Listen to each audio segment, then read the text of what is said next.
누가 의인입니까? 이런 제목의 말씀 전하겠습니다. 사진을 첫 번째 사진 보면 투표하죠. 사람들이 다수가 아무래도 표를 행사하는 쪽이 더 옳은 의견일 수 있다, 그런 생각을 가지고 민주주의 사회는 투표를 해서 많은 일을 결정을 합니다. 제가 신방을 가보면은 남편이 젊었을 때 집도 있고 막 잘 살았는데 돈을 많이 벌 수 있다는 생각 속에 부인에게 얘기하지 않고 돈을 다 투자를 하는데 생각만큼 잘 안 돼요. 그런데 나중에 이제 그런 얘기해요. 그때 좀 얘기를 서로 나눴으면 말렸을 텐데 그때 젊었을 때 그런 일이 있어가지고 참 어려워졌어요. 그렇게 얘기하는 분들이 신방 가면 한 번씩 있습니다. 그래서 서로 의논하는 거 매우 중요해요. 그런데 아나니아와 삽비라 사도행전 5장에 보면 두 부부가 똑같았어요. 그래서 같은 생각을 하니까 사고를 막지를 못했어요. 사사기 말씀을 보면 베냐민 지파 땅에 기브아라는 곳이 있었는데 깡패들이 있었거든요.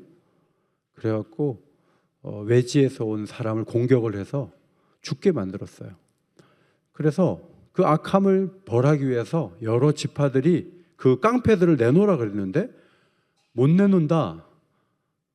베냐민 우리 지파는 손을 못 대, 이렇게 했어요. 그래가지고 두 번 전쟁을 크게 져가지고 자그마치 4만 3천 명이 죽었어요. 남자들이 다 죽은 거예요. 600명 빼고 다 죽었어요. 그러니까 그런 걸 보면 또 마음이 하나 돼갖고 막 자존심도 세워야 되고 우리 지파가 얼마나 위대한데 이러면서 전쟁을 또 하다 보면 굉장히 어렵게 되죠. 욥기서는 욥 혼자서 얘기하고요, 친구들이 계속 넌 잘못했으니까 그렇게 어려움이 당하지, 이렇게 막 얘기를 하는 거예요. 3대1, 또 3대1, 또 한 명이 더 오고, 이렇게 해서 욥이 상당히 불리한 대화를 이어가는 장면이 계속 나오고 있어요. 세 사람은 죄 있다고 말하고요, 욥은 나는 죄가 없는데 왜 이런 어려운 일이 왔는지 몰라. 그런데 세 명이 돌아가면서 죄가 없는데 어떻게 그렇게 어려운 일이 많이 올 수 있어, 그건 아니지 하면서 계속 욥을 어렵게 했어요. 욥은요, 재산이 다 없어졌고 7남 3녀가 있었는데 10남매가 다 죽었어요. 그리고 머리 위부터 발끝까지 온몸이 병들었어요. 이 세 가지 큰 어려움이 왔는데 7일 동안 친구들이 위로해 주기 위해서 왔지만 입을 꼭 다물고 욥이 너무 어렵다, 돈도 하나도 없대, 애들 다 죽었대, 몸이 저 병든 것 좀 봐. 처음에는 말을 안 했어요. 그런데 7일이 지나자 사람들이 입을 이렇게 열어서 얼마나 힘들어요, 그 마음 충분히 이해해요. 자녀가 10명이 죽었잖아요. 너무 불쌍하다 그러면서 손을 잡아주고 눈물을 닦아줄 줄 알았는데 친구들이 말을 시작하면서 그렇게 어려운 거 보니까 욥에게 문제가 있구만, 이렇게 얘기를 하기 시작했는데 첫 번째 얘기를 시작한 사람이 엘리바스라는 사람이에요. 욥기 4장 5장에 보면 엘리바스가 말을 하는 거예요. 욥, 여러 사람이 너무 힘들 때 도와준 거 알아. 어떤 사람이 무릎이 쭉 늘어져 있을 때 욥이 도와줘서 그 사람 일으킨 걸 우리가 알아. 용기를 주고 비틀거리는 사람을 따뜻한 말로 위로해 준 적도 있잖아. 힘이 빠져 흐느적거리는 사람이 힘이 되어줬었잖아 라고 욥을 이게 지켜 세웠어요. 그런데 하나님을 모시고 꿋꿋이 살던 당신이 그렇게 무너지는 걸 보니까 악으로 땅을 갈고 고통의 씨앗을 뿌리지 않고서야 그런 재앙을 어떻게 당해? 라고 엘리바스가 말을 했어요. 마치 욥의 모습은 이빨이 부러진 사자 같고 또 먹이를 잡지 못한 채 그냥 어슬렁거리는 사자의 모습과 같다는 그런 가슴 아픈 얘기도 했습니다. 사람이 자기를 지으신 이 앞에서 떳떳하고 그렇게 의롭다고 말할 수는 없다고 엘리바스가 지적을 하면서 사람은 보잘것없는 존재일 뿐이라고 얘기를 해요. 그런데 하나님은 이런 재앙을 당해도 도와주시는 분이고 일으켜 주시는 분이니까 딱 하나, 욥 자네가 잘못한 게 있으면 잘못했다고 얘기를 해. 이렇게 얘기를 건넨 거죠. 엘리바스의 말은 어려움은 잘못해서 온다는 생각에서 벗어나지 않았습니다. 그리고 우리는 잘 몰라도 욥 자네는 알지 않는가? 자네 스스로가 자기가 아는 잘못을 하나님께 고백하고 회복되기를 바라네. 이런 마음으로 얘기한 것이 욥기서 4장 5장이에요. 그런데 욥기 6장을 읽어보면 욥이 답을 하는 거예요. 하나님이 마치 화살을 마구 쏘듯 나를 힘겹게 하시고 생명을 끊어버릴 것처럼 나를 아프게 하시지만 나는 하나님 주신 말씀을 어긴 적이 없습니다. 이제는 지탱할 힘이 없어요. 하나님이 나를 외면한다고 해도 친구들인 자네는 나를 좀 도와주고 우정을 가지고 나를 좀 알아주기를 원하는데 자네들은 메마른 시내와 같으네 그랬어요. 제가 사진, 여기 메마른 시내, 여기 물이 흘러야 되는데 물이 없어요. 여기서 뭘 마시려고 해도 마실 게 없어요. 친구들이 왔는데 물이라도 좀 목을 좀 적시면 좋겠는데 따뜻한 말도 안 해요. 메마른 시내 같다고 얘기를 했습니다. 친구들에게 뭘 달라고 한 것도 없고 뇌물을 써달라고 한 것도 없고 어떤 강한 사람의 손에서 건져달라고 한 적도 없는데 꾸짖기만 하는 친구들 앞에서 욥은 너무 힘이 들었습니다. 자기는 아무 잘못도 없는데 고통을 당했다고 얘기하면서 비난 좀 하지 말고 곁에 서 있어주면 안 되겠나? 이렇게 욥이 친구들에게 요청을 하면서 나는 거짓말을 하지 않았고 내 허물을 찾지 못했고 엄청난 재난을 당할 이유가 없다고 설명을 했습니다. 우리도 다른 사람을 많이 쉽게 정죄하죠. 신문을 보면 누가 잘못했고 누가 나쁜 일을 했고 누가 어쩌고 저쩌고 해가지고 그런 얘기들로 가득 쓰여져 있죠. 우리도 어려운 일 당한 사람은 얼마나 어려우세요 하고 도와줘야 되는데 우리도 어려운 일 당하면 무슨 문제가 있어서 그런 일이 일어나는 거지 이렇게 생각을 할 때가 많죠. 욥의 친구들은 그래도 7일은 기다렸다가 입을 벌렸지만 많은 사람들이 어려움을 당하는 사람 만나자마자 그 사람을 아프게 하는 말을 할 때가 적지 않습니다. 워런 위어스비라는 신학자는 병세가 심각한 환자를 신방하여 성경을 인용하고 기도를 해봐야 별 효과가 없었다 그런 말을 했어요. 왜냐하면 서로의 마음 사이에 다리를 놓지 않는 이상 아무것도 귀에 들리지 않는다고 말했습니다. 세 친구가 욥을 위로하려면 공감을 해줘야죠. 욥 같이 울어줘야 돼요. 얼마나 슬픈가. 몸도 아프고 자식은 다 죽었고 재산도 하나도 없어지고 카톡으로 내가 우리 셋이서 10만 원씩 싸주겠네. 뭐라도 좀 사 먹게. 이렇게 얘기를 할 수 있었다면 그렇게 말을 해야 되는데 이들은 그렇게 하지 않았죠. 처음에 원래 모였을 때 욥을 공격하려고 모인 건 아니에요. 욥을 위로하려고 모였어요. 욥기서 2장 11절 앞에 보시고 한번 보겠습니다. 우리 초등부만 큰 소리로 오늘 찬양 너무 잘했어요. 네. 목사님 뒤에서 너무 감동했어요. 찬양을 너무 잘해서 성경도 또박또박 잘 읽을 것 같아요. 한번 2장 11절 초등부 시작. 세 사람이 이 모든 재앙이 그에게 내렸다 함을 듣고 각각 자기 지역에서부터 이르렀으니 곧 대만 사람 엘리바스와 스와 사람 빌닷과 나아마 사람 소발이라. 그들이 욥을 위문하고 위로하려 하여 서로 약속하고 오더니, 자, 왜 왔냐면 위문했다는 말은 공감해주고 위로해주기 위해서 약속하고 온 거예요. 그러니까 세 사람은 공격하려는 마음이 전혀 없었어요. 그런데 약한 사람을 보니까 에휴, 그냥 그런 일 있겠어. 하나님이 살아계시면 저 사람이 저렇게 된 거는 뭔가 하나님 앞에 맞을 일을 해서 저렇게 된 거지라는 생각이 있으면서 원래는 위로해 주려고 와가지고 공격적인 얘기를 쏟아내게 되었습니다. 목사님도 집에 아이들을 키웠는데 4명인데요. 제가 몇 번 얘기했는데 가끔 누군지 모르겠어요. 화장실에 침을 뱉어요. 그러면 제가 누가 침 뱉었어? 그러면 다 안 뱉었대요. 그래서 제가 제 아내 보고 당신 뱉었어? 제가 왜 뱉어요? 그럼 누구야? 얘기해봐. 근데 아무도 자기가 뱉었다고 안 해요. 그럼 목사님 너무 화가 나서 다음에 한 번만 더 뱉으면 가만히 안 둬. 막 확 화내면 석 달 동안은 침 안 뱉는데 석 달 지나면 또 침을 갖다 세면기에다가 탁 뱉어놔요. 더러워 죽겠어 아주. 근데 범인을 잡을 수가 없어요. 그것이 침을 탁 해갖고 국립과학수사연구소에 갖다 보내가지고 누가 했는지 찾아내야 되는데 돈이 들잖아요. 그렇게 못하잖아요. 그러니까 막 화가 나는데 목사님은 잘못하는 거 있으면 막 고쳐주려고 그래요.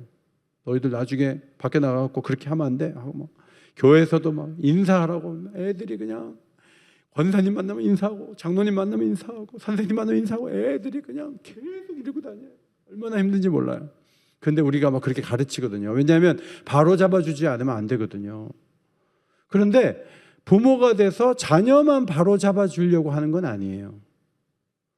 살다 보면은 아유 저 얘기 좀 해줘야 되는데 저 어떻게 가만히 둬? 답답한데 말을 해줘야지. 저렇게 하면 안 되는데 이게 말해주고 싶은 생각이 들어요. 전에는 저 청년부 그 누나들이 짧은 치마 입고 다닐 때가 있었어요. 그런데 어떤 권사님이 짧은 치마만 보면 여기서 막 소리를 질렀어요. 어디서 짧은 치마를 입고 다녀 막 이래가지고 권사님 이러면서 막 쫓겨다니고 그런 때도 있었어요. 그러니까 그 권사님은 교회는 긴 치마 입고 와야 된다고 생각하고 짧은 치마만 보면 소리를 질렀어요.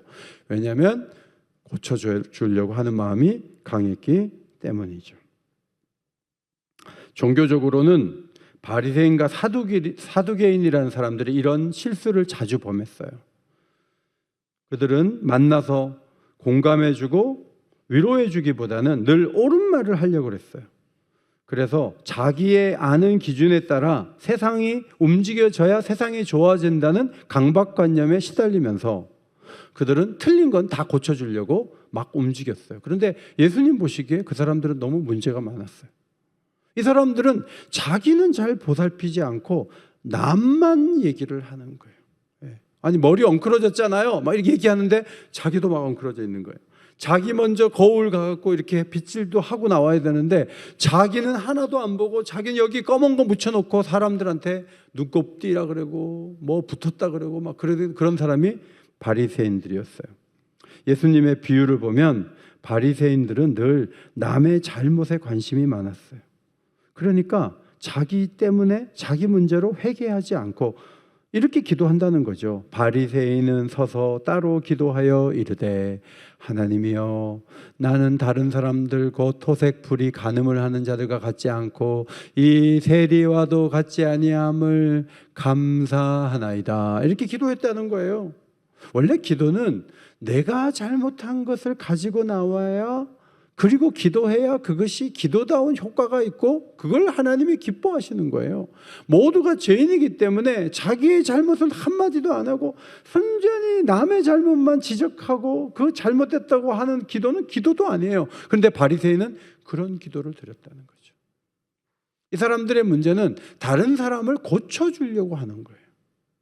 굉장히 큰 문제가 있었어요. 위로해줘야 될 사람을 자꾸 비교, 분석, 판단하면서 뭔가 좀 잡아주려고 자꾸 움직이는 거예요. 문제는 자기를 보지 못해요. 근데 세리는 자기 동족에게 가서 세금을 많이 뜯어가지고 로마 당국에 바치니까 일을 많이 할수록 죄를 많이 짓는 거고 사람들 마음 아프게 하는 거예요. 그런데 이 사람은 기도를 이렇게 했어요. 하나님이여 불쌍히 여기소서 나는 죄인으로소이다. 자, 같이 한번 읽을까요? 시작. 하나님이여 불쌍히 여기소서 나는 죄인으로서. 자, 다시 한번 읽을 때 나는 할 때 나는 이렇게 손으로 이렇게 해보세요. 이렇게 하지 말고 자 같이 읽겠습니다. 시작. 하나님이여 불쌍히 여기소서 나는 죄인으로서이다. 눈에 눈물도 좀 맺혔을 것 같아요. 하는 일은 바리새인은 늘 성경 보고 기도하고 뭐 종교적인 일을 많이 해요. 그런데 기도하는 거 가만히 보면 남의 얘기 많이 해요. 남이 문제예요. 자기는 괜찮아. 근데 세리는 하는 일은 늘 직업이 좋지 않은 직업이에요. 남에게 부담 주고 돈 뺏고 그런 직업이에요. 그런데 기도를 할 때 자기가 죄인인 걸 인정해요. 불쌍히 여겨달라고 기도해요. 여러분, 예수님의 평가가 어떻게 나와요? 누가복음 18장 14절, 이에 저 바리새인이 아니고 이 사람이 누구예요? 세리가 의롭다 하심을 받고 그의 집으로 내려갔느니라. 여기 의롭다 하심을 받고, 누가 의롭다 함을 받아요? 자기의 죄를 보고 기도한 사람이 의롭다 함을 받는다고 말씀해 주셨습니다. 여러분, 욥이 무죄한 사람인가? 그에게는 아무 문제가 없었는가? 폭풍우 가운데 나타나신 하나님이 많은 말씀을 하실 때 욥에게 이렇게 말씀하시죠. 무지한 말로 생각을 어둡게 하는 자가 누구냐? 말을 많이 했는데 어두운 말을 한 사람이 누구냐? 라고 하나님이 책망을 하시죠. 하나님은 땅에 기초를 놓으셨고 바다와 광채, 흑암을 만드신 분이고, 암염소가 새끼를 낳을 때 그 만삭의 때 그 출산한 그 때를 정하시는 분이 하나님이시고, 독수리가 보금자리를 만들고 먹이를 먼 곳에 있어도 그걸 보고 날아가서 그것을 먹을 수 있도록 다 먹이는 분이 하나님이라는 거예요. 욥기서 38장부터 41장의 요점은 이거예요. 이 세상은 인간의 관리하에 있지 않다. 이 말씀 속에서 무슨 얘기를 하냐면 인간에게 찾아온 모든 고난도 우리 손에 있지 않다는 거예요. 이걸 조절하시는 분이 하나님이라는 거예요. 욥이 어려운 일 당하는데 하나님이 깜빡 놓쳐가지고 어려움 당한 것도 아니고, 하나님이 오해해서 욥을 어렵게 한 것도 아니에요. 하나님이 욥이 고난당하는 걸 다 알아요. 욥이 딴 사람보다는 의롭다는 것도 알아요. 그런데 욥에게 어려움이 왔어요. 그런데 하나님이 허락하신 어려움이에요. 그런데 욥이 많은 얘기를 하면서 생일을 저주하고 하나님이 이럴 수가 있는가 하고 너무 탄식을 많이 했는데 하나님 그걸 받아들이지 않으시면서 이런 말씀을 하셨어요. 40장 8절, 너의 의를 세우려고 나를 악하다 하겠느냐? 네가 말한 대로 하면 네가 옳고 내가 악한 건데 그게 말이 되냐? 이렇게 말씀하셨습니다. 욥은 하나님 말씀을 쭉 듣고 나중에 이렇게 말하죠. 욥기 42장 6절입니다. 앞에 보시고 같이 읽습니다. 시작. 내가 스스로 거두어드리고 티끌과 제 가운데에서 회개하나이다.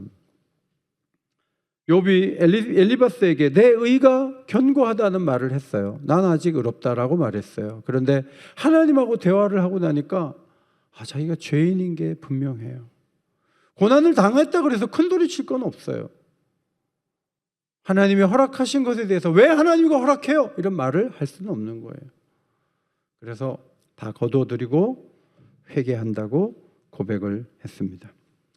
그래서 욥도 죄인이라는 게 드러났지만 욥기서 마지막 부분 보면 굉장히 놀라운 말씀이 나오는데 42장 7절, 내가 너와 내 두 친구에게 노하노니 이는 너희가 나를 가리켜 말한 것이 내 종 욥의 말같이 옳지 못함이니라. 8절, 내 종 욥이 너희를 위하여 기도할 것인즉 내가 그를 기쁘게 받으리니 너희가 나를 가리켜 말한 것이 내 종 욥의 말같이 옳지 못함이라.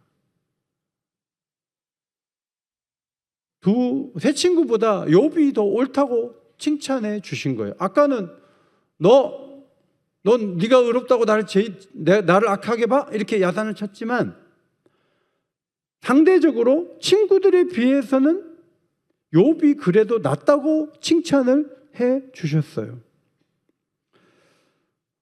욥의 친구는 다수이고 말을 하는 걸 보면 굉장히 세련되고 뭔가 아는 것 같고 하나님의 관점에서 너무 말을 잘해요. 너무 달변이에요. 말을 너무너무 잘해요. 욥은 너무 억울한 게 많고 그냥 분이 많고 논리도 떨어지고 그냥 마음이 너무 막 상해가지고 말을 쏟아낸단 말이에요. 그래서 이렇게 볼 때 욥의 친구들이 훨씬 더 세련되고 정돈되고 멋있는 말을 해요. 그런데 하나님이 욥의 손을 들어줘요. 이유가 뭔지 아세요?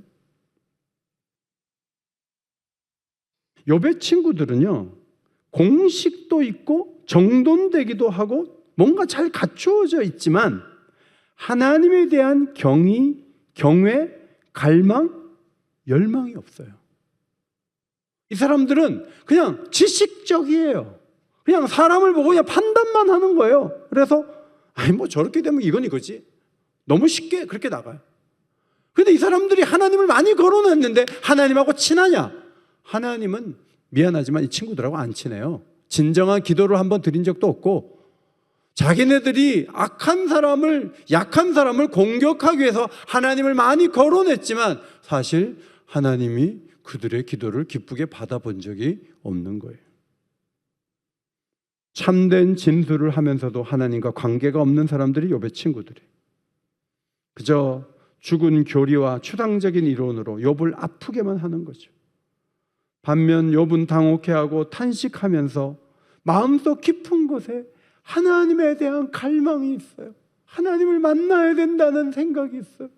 하나님, 내 억울함을 좀 풀어주세요 하는 뜨거운 마음이 있는 거예요. 오늘 초등부 어린이들이 성경학교 할 때요, 오늘 재밌게 좀 지내자, 이렇게만 초등부가 모여갖고는 은혜를 받을 수 없어요. 저녁에 기도 시간도 가지고 있을 때, 하나님, 저 이제 6학년인데요 하나님 좀 만나고 싶어요, 하나님을 좀 경험하고 싶어요 하고 간절하게 찾으면요 6학년인데도 하나님이 만나주세요. 나이가 많이 들어가지고 아는 게 많지만 거들먹거리면서 주머니 손 넣고 말씀 들을 때 제대로 듣지도 않고 사모하는 마음도 없이 나 한번 은혜 받게 해봐. 자, 이런 사람은 은혜 받을 수가 없어요. 말은 많고 생각은 많을지 모르지만 하나님 절대 그 사람 은혜 주지 않아요. 근데 마음속에 하나님 만나고 싶어요. 저도 6학년 때 하나님께 은혜 받았어요. 제가 기도하는데 입에서 방언이 쏟아져 나온 게 6학년 때예요. 하나님이 살아계신 거예요. 저는 배가 너무너무 아파가지고 어떤 권사님이 저를 위해서 손을 놓고 막 기도를 했는데 손을 딱 떼는데 제 배가 안 아픈 거예요. 저는 어릴 때 하나님을 경험했어요. 근데 하나님은 누구에게 찾아오시냐면 간절하게 하나님을 찾으면 찾아오세요. 오늘 욥은 그런 간절한 마음이 있었던 거예요. 탄식이 있고 아픔이 있고 그 속에는 하나님과 연결되고 싶어하는 뜨거운 마음이 있었어요. 그래서 하나님이 찾아오신 거예요. 3명 친구는요 입으로만 유창해요. 논리도 맞고 뭐 다 맞아요. 그런데 하나님이 그 사람들 손을 들어줄 마음이 하나도 없는 거예요. 그러므로 고난을 받았던 욥은 고난학교 수석 졸업생이에요.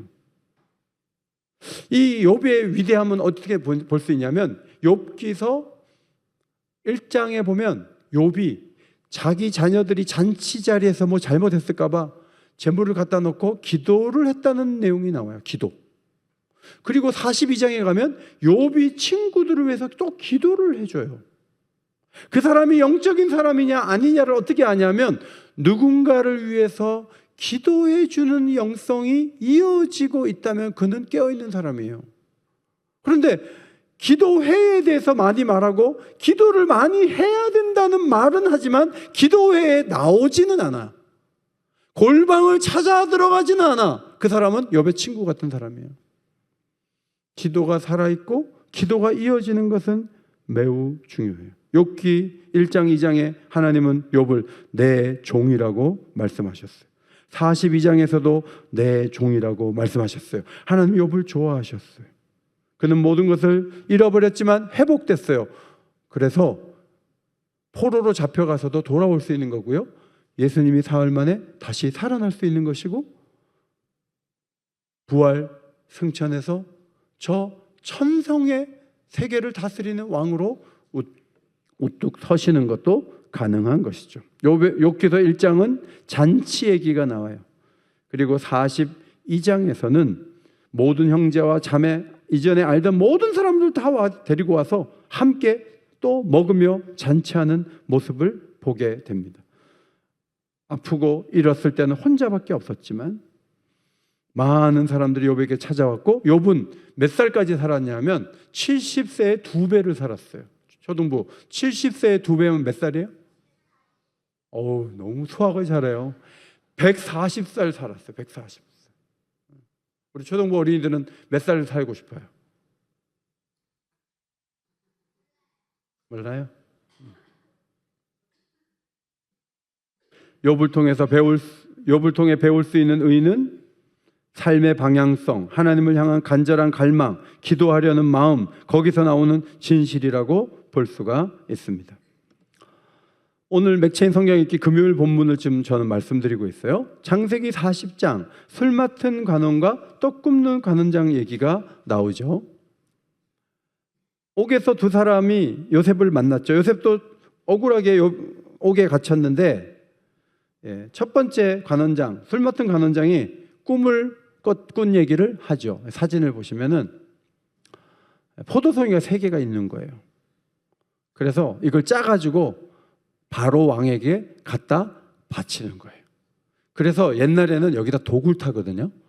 가장 자기가 신뢰할 수 있는 사람에게 이런 걸 맡기는데 이 사람이 지금 감옥 온 거는 누군가 왕을 죽이려고 한 사건이 발생했는데 범인이 잡히기 전까지는 무조건 다 들어가 있어라 해서 2명의 관원장, 높은 사람이 지금 감옥에 들어온 거예요. 그래서 이 새 송이를 짜가지고 포도송이를 짜서 바로의 잔에 채워드리는 꿈을 이렇게 꾸는 거죠. 요셉이 해몽을 했어요. 새 가지는 사흘이고 사흘 안에 당신은 머리를 들고 관직을 회복해서 정말 바로 앞에 가서 술을 갖다 바치는 그런 일을 하게 될 겁니다 라고 해석을 해줬어요. 두 번째 관원장은 떡 굽는 관원장이에요. 떡 굽는 관원장은 광주리가 3개가 위에 있는 거예요. 그런데 구운 음식이 그 위에 있는데 새들이 와가지고 막 광주리에 떡을 먹는 거예요. 요셉이 해석을 해요. 사흘 뒤에 당신은 매달리게 될 것이고 새들이 당신의 몸을 고기처럼 먹을 거예요 라고 해석을 했는데 정말 3일이 딱 지나니까 술 맡은 관원장은 복직해서 왕 앞에 갔고요. 떡 굽는 관원장은 그냥 달려서 죽었어요. 요셉의 말대로 됐어요. 그런데 요셉이 술 맡은 관원장에게 이렇게 얘기했어요. 저 죄가 없거든요. 저 억울하게 들어왔는데 나가면 저 좀 기억해 주세요. 그렇게 부탁을 했음에도 불구하고 창세기 40장 23절 자 보시면 같이 한번 읽을까요? 시작. 술 맡은 관원장이 요셉을 기억하지 못하고 그를 잊었더라. 술 맡은 관원장은 왕을 죽이려고 한 것 혐의는 벗어났지만 해몽을 해준 요셉을 잊어버렸어요. 약한 사람은 잊어버리고 강한 사람한테는 엄청 잘하는 사람밖에 안 되는 거예요. 이 사람도 하나님 앞에서 그렇게 완전한 의인이다 이렇게 볼 수는 없다는 말씀이죠. 잠언 15장 23절에 사람은 그의 입의 대답으로 말미암아 기쁨을 얻나니 때에 맞는 말이 얼마나 아름다운고. 적절하지 않은 말을 해서 상처를 줄 때도 많아요. 그거는 살인을 하거나 강도짓을 한 것은 아니지만 우리가 적절하지 않은 말 때문에 실수하고 잘못할 때가 있는데 사소한 부분에서는 우리가 무너지는 경우가 많이 있죠. 세 번째 맥체인 성경 읽기 마가복음 10장이에요. 바리새인이 물었어요. 아내를 버리는 것이 옳습니까? 자, 이 질문 속에는요. 아내하고 살다가 아내가 마음에 안 들어. 그래서 나가, 집 나가. 그래서 아내를 내쫓는 거예요. 자, 이렇게 하는 게 합법적이에요? 라고 물은 거예요. 그때 예수님께서 이런 말씀을 하셨어요. 모세의 글에 어떻게 쓰여 있느냐. 네가 된다 안 된다 말하면 안 돼. 사람이 그건 정하는 거 아니야. 하나님이 부부관계를 맺었을 때 어떤 말씀을 주셨어? 라고 물으셨어요. 그때 바리새인이 뭐라고 대답했냐면 모세의 글에는 이혼 증서를 써주어 버리기를 허락하였나이다 이렇게 대답을 해요. 이 말은 어디 나오냐면 신명기 24장 1절로 4절에 나와요. 신명기 24장 1절로 4절은 어떤 말씀이냐면 남편이 아내가 마음에 안 들어서 너 나가. 그래서 나갔어요. 그래서 그 여자가 다른 남자하고 살다가 그 남자가 죽었어. 그랬을 때 다시 그 여자를 불러갖고 다시 내 아내가 되라. 이렇게 하면 안 된다는 거예요. 이 말씀은 자기가 싫어서 버린 여자가 다른 돈 많은 남자한테 만나갖고 그 사람의 재산을 받은 것을 가지고 오려고 나쁜 의도를 가지고 그 여자를 계속 괴롭히는 것을 막기 위해서 악함 때문에 주신 말씀이라는 거예요. 그런데 하나님의 말씀은 거기서 찾는 것이 아니라 창세기 2장 24절에서 찾아야 된다는 거죠.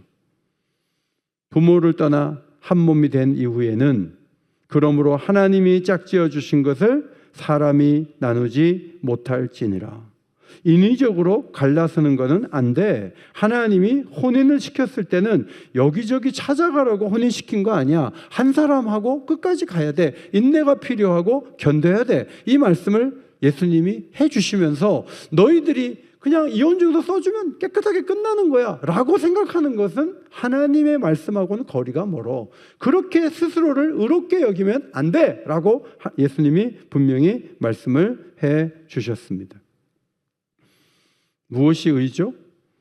이혼증서를 깨끗하게 써주고 갈라쓰는 게 의가 아니고 끝까지 자신에게 주신 배필과 인내하며 살아가는 삶이 의로운 삶이다. 그런 말씀을 해주신 거죠. 그래서 가정을 이루고 믿음과 인내와 겸손으로 살아가는 게 매우 중요해요. 초등부 어린이들도 언젠가 결혼할 텐데 따라합시다. 끝까지 살아야 한다. 기억해요. 하나님 말씀이에요. 그 다음 로마서 10장 3절 마지막. 하나님의 의를 모르고 자기의 의를 세우려고 힘써 하나님의 의에 복종하지 아니하였느니라. 유대인들은 열심은 있지만 올바른 지식이 없어서 옛날에 사도 바울이 예수님 만나기 전처럼 열심히 움직이는데 십자가의 도를 방해하는 열심을 가지고 행동했어요. 그거는 잘못된 것이라는 말씀이죠. 알고 보면 욥의 친구도 다 완전하지 않아요. 술 맡은 관원장도 왕을 죽이려고 한 건 아니지만 요셉을 잊어버리잖아요. 이혼 증서를 써주고 당당하게 나는 괜찮다 그렇게 말할 수 없는 거예요. 조금은 무지하고 덜 전문적이면서 자기 아내를 사랑하며 사는 사람이 하나님 앞에 의로운 사람인 거예요. 법조문을 잘 찾아내서 합리적이라고 말하는 자가 의인이 아니에요. 하나님의 뜻을 존중하고 삶으로 살아내는 사람이 하나님이 기뻐하시는 사람이라고 성경은 가르쳐 주죠. 우리는 어떻게 의인이 됐죠? 예수님을 주로 시인하고 예수를 죽은 자 가운데서 하나님이 살리신 것을 믿음으로 우리는 구원을 얻었어요. 로마서 10장 10절을 마지막으로 읽겠습니다. 로마서 10장 10절 시작. 사람이 마음으로 믿어 의에 이르고 입으로 시인하여 구원에 이르느니라. 여러분, 우리가 의인이 되는 방식은요, 마음으로 믿어서 의인이 돼요.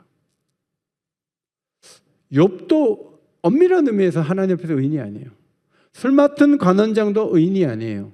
법적 절차를 잘 수행한 사람이라고 해서 의인이 아니에요. 진정한 의인은 내가 뭔가를 해서 의인이 되는 건 아니에요. 하나님은 우리가 부족한 것을 아시고 그런 방식의 의가 아니라 하나님의 도우심으로 의롭게 되는, 옳게 되는 길을 열어주셨어요. 이것은 흔한 것이고 모두에게 주어진 것 같지만 이것만이 값진 것이고 이것만이 우리가 자랑할 만한 하나님의 큰 선물이에요. 하나님이 우리를 의롭게 하신 의는 뭐라고 하느냐? 칭의라고 해요. 따라합시다. 칭의. 의롭다고 불러주는 거예요. 하나님께서 인정해 주시는 의예요. 이번에 친척을 만났는데 걔가 조카죠. 조카 된 애가 6학년인데 걔는 6학년인데 엄마가 늦게 오면 자기가 계란 후라이를 한대요. 누나가 늦게 와도 후라이를 잘한대. 막 해가지고. 어머니 드세요. 6학년 남자애가 요리사가 되려나 봐요. 요리를 그렇게 할 줄 안대요. 그런데 계란 후라이는 잘할지 모르지만 굉장히 어려운 요리에 도전해가지고 막 하면 그릇 다 태워 먹어요. 걔는 그렇게 아직 요리사가 되긴 나이가 어려요. 그런데 뭔가를 이렇게 할 때 부모님이 야, 대단한데? 사실은 좀 짜거든. 소금을 많이 넣었거든. 그래도 부모님이 너 정말 맛있게 잘하는구나 이러면서 걔가 더 요리를 잘하는 사람이 되는 방식으로 하나님이 우리를 격려를 해주시는 거예요. 우리는 하나님 입맛에 맞는 음식을 차려내기는 불가능해요. 그런데 하나님 우리를 격려하고 등을 두드리시고 우리를 칭찬해 주심으로 우리가 의로운 자가 되어서 살아갈 때 나만 의로운 거 아니에요. 모두가 의롭고 성도들 모두가 존귀한 자로 설 수가 있는 거죠. 따라합시다. 주님으로 인해 내가 삽니다. 내가 여기 있는 것은 다 주님의 은혜입니다. 예, 그렇게 말할 수 있는 의가 하나님이 주시는 의예요. 이 의를 여러분의 것으로 가지고 또 우리 초등부 어린이들도 오늘 찬양을 너무 잘했어요. 그런데 파리나무 소년 합창단만큼은 잘하지 못했어요. 근데 저는 목사님 듣기에는 파리나무 합창단보다 더 소리가 좋았어요. 그건 내가 그렇게 들어주는 거예요. 그러나 밖에 가서 나는 파리나무 소년 합창단보다 잘한다고 말은 하지 마세요. 내가 그렇게 그냥 들어주는 거예요. 그게 하나님의 의를 설명하는 얘기예요. 하나님은 우리 초등부 어린이들 너무너무 사랑하세요. 아멘. 네, 그래서 하나님의 사랑 가운데 잘 자라고 좀 실수해도 하나님이 도와주시고 더 좋은 쪽으로 이끌어 주실 거예요. 그 하나님을 바라보면서 온전히 달려가는 우리 믿음의 식구들이 다 되시기를 예수의 이름으로 축원합니다.